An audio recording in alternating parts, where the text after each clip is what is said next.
बिस्मिल्लाहिर्रहमानिर्रहीम, अस्सलाम वालेकुम नाज़रीन। आप यूट्यूब चैनल देख रहे हैं, मैं इमरान खान हूँ। पंजाब में हमज़ा शहबाज वज़ीर आला पंजाब बन गए हैं। बहुत बहुत मुबारक उन तमाम लोगों को जो पाकिस्तान के साथ ये घिनौना खेल खेल रहे हैं। किस तरीके से उनको प्रोटेक्शन दी गई, किस तरीके से उनको अराकीन बहम पहुँचाए गए, किस तरीके से हॉर्स ट्रेडिंग की हौसला अफजाई की गई, और किस तरीके से एक फ़ैसला जो बहुत पहले आ जाना चाहिए था कि लोटों का मुस्तकबिल क्या होगा। जो मुनहरिफ अराकीन है जो अपनी पार्टी छोड़ते हैं, उनके बारे में गालिबन 1 महीना हो गया है।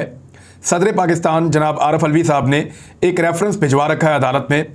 बहुत सारे फैसले हो गए, लेकिन उस रेफरेंस के ऊपर अब तक फैसला सामने नहीं आया।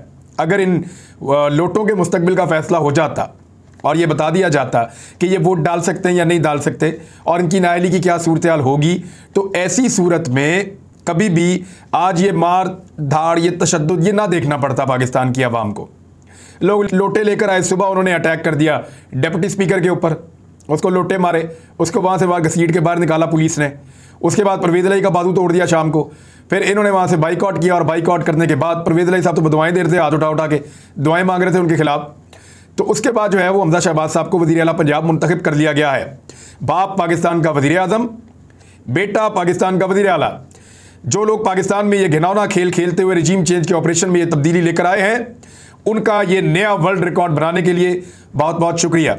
पाकिस्तान का पूरी दुनिया में मजाक बनेगा। पाकिस्तान एक एटॉमिक पावर है, 7वां एटमी मुल्क है। पाकिस्तान दुनिया का 5वां बड़ा मुल्क है, और वहाँ पे एक ऐसा घिनौना खेल खेला गया, एक ऐसा मजाक किया गया कि बाप वज़ीर आज़म और बेटा वज़ीर आला। और बाप और बेटा कौन है, ज़रा ये भी आप देखें। दोनों को ये पता ही नहीं चलता कि उनके अकाउंटों में अरबों रुपए कौन डालता है। दोनों को ये पता नहीं चलता कि उनके चपड़ासी के अकाउंट में 4 अरब रुपए कहाँ से आए। ये पता नहीं चलता कि उनके ड्राइवर, उनके स्टोर कीपर, उनके चौकीदार के अकाउंटों के अंदर अरबों रुपए, करोड़ों रुपए कहाँ से आ रहे हैं। ये वो दोनों बाप बेटा है। वज़ीर आज़म पाकिस्तान वो बना है जिसको अपने अकाउंटों और अपने कारोबार के बारे में कुछ पता नहीं है, वो मुल्क चलाने के लिए आ गया है। और वज़ीर आला पंजाब उसका वो वाला बेटा बना है, सपूत, जिसको पता ही नहीं कि 25 अरब रुपया उसके और उसकी फैमिली के अकाउंट में कहाँ से आया। और वो ये कहता है कि पता नहीं, मैं तो अपने कामों में मसरूफ था, मुझे नहीं पता कि हमारे अकाउंटों में ये पैसा कहाँ से आ गया।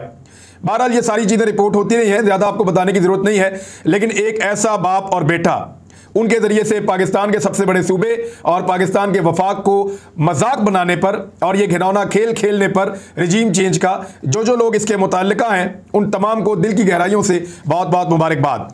एक और चीज़, एक मुंतखब वज़ीर आज़म को, यानी जो वज़ीर आज़म पाकिस्तान था, उसके हाथ पांव बांध कर उसको हॉर्स ट्रेडिंग के सामने बेबस करके फेंकने पर भी हम दिली मुबारकबाद पेश करते हैं। आधी रात को जो अदालतें लगी उन पे दिली मुबारकबाद। इस्लामाबाद के होटलों में जिस तरह पैसा चलता रहा उस पे दिली मुबारकबाद। वो पैसा जिस तरीके से इस्लामाबाद पहुंचाया गया उस पे दिली मुबारकबाद। और फाइनली जो ऑपरेशन है वो मुकम्मल हो गया आज पंजाब के अंदर। जो वफाकी काबीना का नाम लिया जा रहा है, ज़रा वो भी मैं आपको बता देता हूँ। आज मुमकिन तौर पे हलफ उठा सकते थे कुछ लोग, लेकिन थोड़ा पड्डा पड़ गया है। लेकिन बाप वज़ीर आज़म बन गया, बेटा वज़ीर आला बन गया, और अब वो अपनी कैबिनेट बनाएंगे। मोहसिन दावड़ को सैफरान का वज़ीर बनाने की खबरें आ रही हैं। ये जो वजारत होती है ना सैफरान, ये रियासती और सरहदी उमूर का वज़ीर होता है। यानी जो पाक अफगान सरहदी इलाके हैं, सरहद पे तो फ़ौजी ड्यूटी करते हैं ना। अब सरहद के ऊपर तो हम लोग नहीं जाते, सहाफ़ियों का तो काम नहीं है। वज़ीर इत्तलात तो उसको लगाया नहीं, वज़ीर ख़जाना भी नहीं लगाया कि वो बैंकों को देखेगा, उसको लगाया वज़ीर सैफरान। अब तक की इतला के मुताबिक हो सकता है फैसला बदल जाए या पाक फ़ौज के अंदर कुछ थोड़ा बहुत ये आए कि यार इसको क्यों किधर लगा रहे हैं आप। क्योंकि इसके बारे में हमें DGISPR ने बताया था, मोहसिन दावर के बारे में, जो कैबिनेट का हिस्सा बनने जा रहा है, कि ये PTM के वो लोग हैं जो बैरूनी एजेंडे पे काम करते हैं, जो बाहर से इमदाद लेते हैं, पाकिस्तान के दुश्मनों से ये फंड वसूल करते हैं, और पाकिस्तान के इदारों के खिलाफ ये प्रोपेगेंडा करते हैं। इनके कुछ लोग पाकिस्तान से बाहर भी बैठे हैं, वो भी पाकिस्तान के दुश्मन हैं और पाकिस्तान के खिलाफ प्रोपेगेंडा करते हैं। ये बात DGISPR और मौजूदा आर्मी चीफ जनाब जनरल कमर जावेद बाजवा साहब भी कर चुके हैं कि जो बाहर लोग बैठे हुए हैं और पाकिस्तान को और पाकिस्तान की अफवाज को और रियासत को जो बुरा भला कहते हैं, वो जो है वो उनके मकासद कभी पूरे नहीं होंगे, उन्होंने कहा था। लेकिन फिलहाल तो पूरे होते हुए नजर आ रहे हैं। मोहसिन दावड़ ये उस काबीना का हिस्सा है, उस हुकूमत का हिस्सा है। अली वजीर उस काबीना और उस हुकूमत का हिस्सा है जिसको अब बनाया गया है। ये लोग क्या नारा लगाते हैं, एक नारा आपको याद दिलाता हूँ, लरो बर यू अफगान, लरो बर यू अफगान। ये नारा लगाते हैं, इसका मतलब है ऊपर भी अफगान है, नीचे भी अफगान है। ये कहते हैं कि अटक तक अफगानिस्तान है। ये खैबर पख्तूनख्वा का जो आपका पूरा सूबा है वो ये कहते हैं इसका कोई वजूद नहीं है, थोड़ा सा इलाका छोड़ के ये सारा अफगानिस्तान का इलाका है और अफगानिस्तान अपने इस इलाके को वापस ले लेगा। ये पीटीएम का नारा था और पीटीएम का वही नारा बुलंद करने वाले जिन्होंने ये कहा था कि हम फौजी जर्नैलों को ये जो बाढ़ लगी हुई है ना सरहद के ऊपर, इसकी जो तारे हैं उनके साथ बांधेंगे और जीप के पीछे बांध के घसीटेंगे। ये इन्होंने कहा था, आज वो हुकूमत का हिस्सा है जिन्होंने ये कहा था कि हम पाकिस्तानी फौज का वही हाल यहाँ पाकिस्तान में करेंगे जो अमरीकी फौज का अफगानिस्तान में हाल हुआ है, वो अब इस हुकूमत का हिस्सा है। पूरे मुल्क की मंजी ठोक दी जो तब्दीली लाई गई है इस मुल्क के अंदर, तो बहुत बहुत मुबारकबाद। हमारे फौजी जवानों के दिल दुख रहे होंगे, हमारे फौजी क़यादत के भी दिल दुख रहे होंगे जिस तरह के हालात का सामना है, लेकिन वो अपने आप को सियासत से दूर रखना चाहते हैं और उन्होंने ये फैसला किया है कि वो सियासत में किसी किस्म का कोई किरदार अदा नहीं करेंगे। अगर तो मुनरिफ अराकीन के खिलाफ आज फैसला दे देती है ना अदलिया और वो ये कहती है कि इनका वोट नहीं है, तो 26 लोग फारग होते हैं सूबाई असम्बली से पंजाब की। 26 मुनरिफ अराकीन के वोटों से बना हमजा शहबाज वज़ीर आला पंजाब। सादा अक्सरियत नहीं है उसके पास, यानी अगर इन 26 को निकाल दे तो 171 बाकी रह जाते हैं। 186 उसको चाहिए वज़ीर आला पंजाब बनने के लिए, फिर भी उसके पास 15 बंदे कम हैं, फिर भी उसके पास 15 बंदे कम हैं। यह सिचुएशन है हमजा शहबाज की। 197 वोट लेकर वज़ीर आला पंजाब बना है और 26 अरकान जो हैं वो पाकिस्तान तहरीक इंसाफ के जो मुनरिफ हैं, जिसमें अलीम खान ग्रुप है, चीना ग्रुप है, मज़ारी ग्रुप है, ये वाला ग्रुप है जो है वो जहांगीर तरीन ग्रुप है, तो इस तरह ये सारे ग्रुप ने मिलके हमजा शहबाज को वज़ीर आला पंजाब बना दिया है। जिद पूरी हो गई, वो वज़ीर आला पंजाब बन गए। कौम को बहुत बहुत मुबारक हो और कौम जो है वो अब मुबारकबाद देने के लिए इंशाअल्लाह सड़कों पे आ भी रही है और दिल भर के वो मुबारकबाद देंगे। नए वज़ीर आज़म की हालत आप चेक करें, जिसको वज़ीर आज़म बनाया गया तजर्बाती तौर पर, उसने 4 फैसले ऐसे किए आते ही कि चारों के ऊपर रिवर्स गियर लग गया।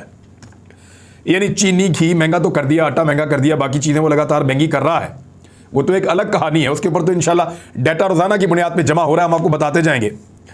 लेकिन तनख्वाहों में उसने इजाफे का ऐलान किया, बड़ा जज्बाती होकर सीना ठोक कर आया, जी मैं तनख्वाहों में इजाफा कर रहा हूँ इंपोर्टेड वज़ीर आज़म, और वो इजाफा वापस हो गया।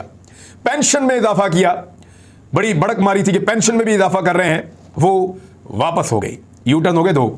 तीसरा, पेट्रोलियम मसनूआत की कीमतें इन्होंने कहा था जी हम कम करेंगे, लेकिन जैसी हुकूमत में आए इन्होंने कहा जी हम ज़्यादा करेंगे। ना ज़्यादा कर सके ना कम कर सके, कम करने की तो औकात नहीं है और ज़्यादा करने की हिम्मत नहीं है। वो जो इमरान खान कर गया वहीं पे रुके हुए हैं, तो ये तीसरा यू टर्न ये हो गया। चौथा, इन्होंने ऐलान किया आते कि जी बड़ा स्पीड है मेरी, मैं शहबाज स्पीड हूँ और बड़ा काम करता हूँ, तो ये है तो वो है। पूरी दुनिया में हफ्ते में 2 छुट्टियाँ होती हैं, इधर आकर जनाब ने हफ्ते में 1 छुट्टी ख़त्म कर दी। और ये छुट्टी जो है वो इनके बड़े भाई के दौर में भी होती थी, जब ये वज़ीर आला पंजाब से तब भी होती थी। ये अभी बड़क मारी है कि जनाब मैं 1 छुट्टी खत्म कर रहा हूँ, पता नहीं मैं कितना काम करने लगा हूँ। ऐसी अगर उन्होंने लितरॉल की है ना कि फौरी तौर पे वो छुट्टी का ऐलान जो है वो भी वापस, और अब ईद के बाद नॉर्मल हफ्ते और एतवार की छुट्टी हुआ करेगी, जो अब तक की इतलात आ रही है उसके मुताबिक।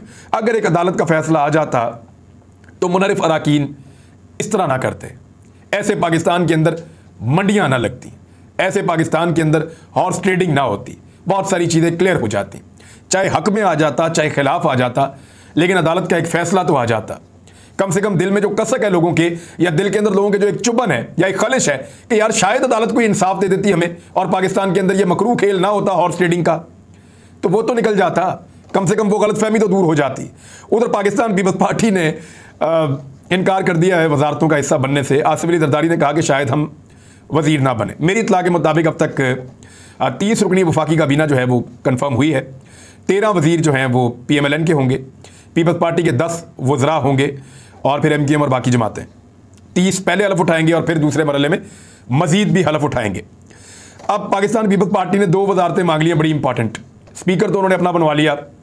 जो 2 वजारतें उन्होंने मांगी उनमें एक वजारत दाखिला है और एक वजारत खारजा है और एक वजारत कानून है। 3 मांगी, सॉरी, वजारत दाखिला भी मांग ली, वजारत खारजा भी मांग ली, वजारत कानून भी मांग ली। पीपल्स पार्टी ने कहा जी मौजें लेनी है तो फिर पूरी लेनी चाहिए।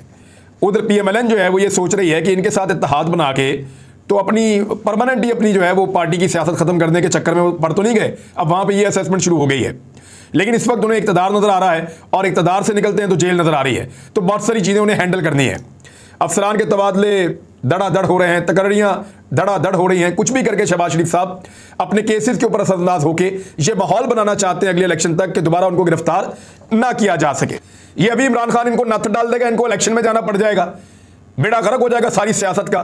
लिहाजा वो काबीना में जाने से कतरा रहे हैं और शहबाज शरीफ साहब के गले में सब ने मिलकर घंटी डाल दी है। तो अब शहबाज शरीफ साहब को वो ढोल बजाना पड़ेगा जो उनको बजाना भी नहीं आता, क्योंकि 4 फैसले करके तो उन्होंने वापस ले लिए हैं, हालात उनके कंट्रोल में नहीं आ रहे हैं और ये हकीकी जमहूरियत नहीं है। यहां पर खानदानों को नहीं, अवाम को बैठना चाहिए। तो क्या पहले नजर नहीं आ रहा था कि बाप उधर आ रहा है और बेटा वहां पे आ रहा है? तब तो आप उसकी सपोर्ट कर रहे थे।